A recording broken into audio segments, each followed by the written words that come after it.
Before smartphones, before emails, before even basic communication, people were doing jobs so strange, so unbelievable, that if they existed today, you'd probably think they were a joke. Imagine this: getting paid to eat a dead person's sins, or risking your life as a child, running through explosions in the middle of war, or even being hired just to sit in someone's garden and exist as decoration. Sounds insane, right? But the craziest part is, these were real jobs, real people, real history. And today, we're diving into some of the most ridiculous jobs that once existed, and why the world was better off without them. Let's start in a time when sending a message wasn't as simple as tapping your phone. Thousands of years ago, empires relied on human messengers to deliver information across massive distances.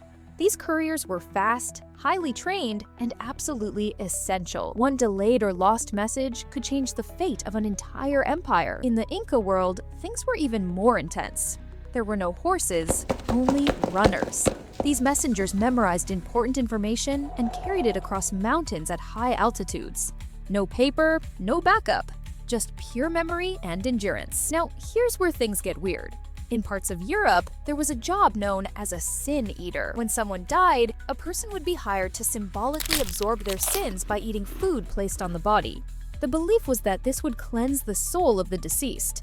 But while they helped others find peace, they were feared and rejected by society, forced to live lonely, isolated lives. And then there were the powder monkeys. These were young boys, sometimes as young as 10 or 12, working on warships.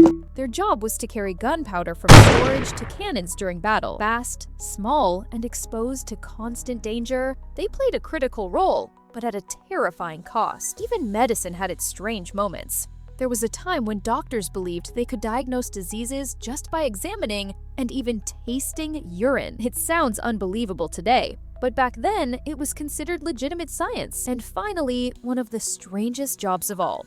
In the 1700s, wealthy families hired people to live in their gardens as ornamental hermits. These individuals were expected to stay isolated, act mysterious, and essentially become part of the landscape. No talking, no normal life, just existing as decoration. Looking back, it's hard not to appreciate the present, because no matter how weird jobs get today, at least none of us are being paid to eat someone else's sins.